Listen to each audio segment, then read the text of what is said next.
امروز روز کارگر، همون قشر ضعیف جامعه که هم از اول هم از آخر ضرر میکنه. متاسفانه با افزایش تورم سالیانه فقط پول ناچیزی به حقوقشان اضافه میشه در حد 200-300 هزار تومان در روز. متاسفانه با 200 هزار تومان چه مشکلی از قشر ضعیف جامعه حل میشه؟ هزاران خانه و هزاران کار عمرانی تو جامعه توسط کارگر انجام میشه، ولی متاسفانه خود کارگر یک کلبه‌ای نداره که داخلش بشینه. لذا تقاضا داریم که به فکر کارگر باشی. با شعار نمیشه مشکلات کارگر رو حل کرد.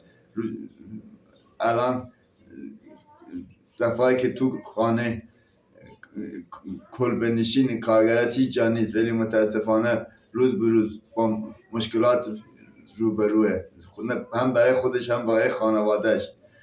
با وعده وعیدی که خود کارگر به خانوادهش میده امید به خانه میاره، ولی متاسفانه امید که تو خالیه. لذا تقاضا داریم که به فکر کارگران باشن، کارگرانی که با سختی و مشقت کار میکنن ولی آخر شب میبینن چیزی دستشان نگرفته، فقط وعده و تو خالیه، پولی که هیچ دردی از زندگیش دوا نمیکنه.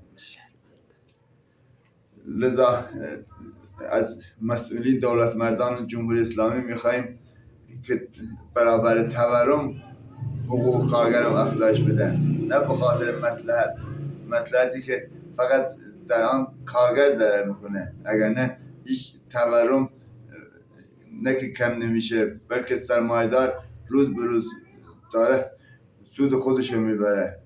لذا از مسئولین تقاضا داریم که فکری برای قشر ضعیف جامعه بکنن که همیشه در مشقت و سختی زندگی میکنن. از آخرم تشکر میکنیم از آتلیه شعله فیلم به خاطر این دکور زیباش.